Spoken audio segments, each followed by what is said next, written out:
দক্ষিণ এশিয়া পেরিয়ে এবার জেনজি আন্দোলনে উত্তাল হয়ে উঠেছে উত্তর আফ্রিকার দেশ মরক্কো।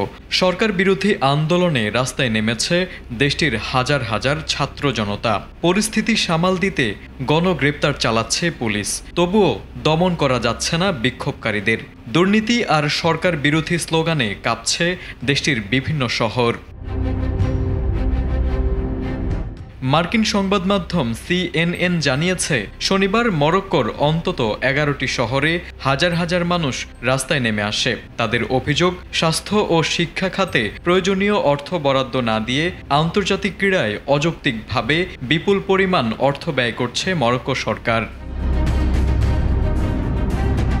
বিক্ষোভের মূল সূত্রপাত হয়েছে 2030 সালের ফিফা বিশ্বকাপকে কেন্দ্র করে। মরক্কো এই বিশ্বকাপের সহ আয়োজক হওয়ায় দেশটি নতুন করে অন্তত 3টি স্টেডিয়াম নির্মাণ করছে। তবে বিক্ষুব্ধ তরুণদের প্রশ্ন, যেখানে জরুরি চিকিৎসা, অবকাঠামো ও কর্মসংস্থানের অভাব রয়েছে, সেখানে এই ক্রীড়া আসরগুলো কতটা যৌক্তিক? প্রতিবেদনে আরও বলা হয়, মরক্কোর রাবাত, মারাকেশ, ফেজ সহ বিভিন্ন শহরে বিক্ষোভ ঠেকাতে পুলিশ মোতায়েন করা হয়। রাবাত শহর থেকে বেশ কয়েকজন তরুণকে গ্রেপ্তার করা হয়েছে। মরক্কান মানবাধিকার সংস্থার দাবি, পুলিশের সঙ্গে সংঘর্ষে অনেকেই আহত হয়েছেন এবং মত প্রকাশের স্বাধীনতা রুদ্ধ করার জন্য ইচ্ছাকৃতভাবে গ্রেপ্তার করা হয়েছে।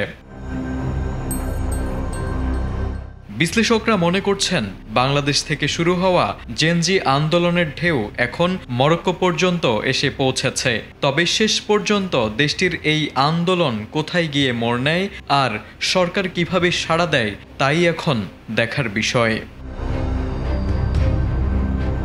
তারেক আজিজ, ATN বাংলা।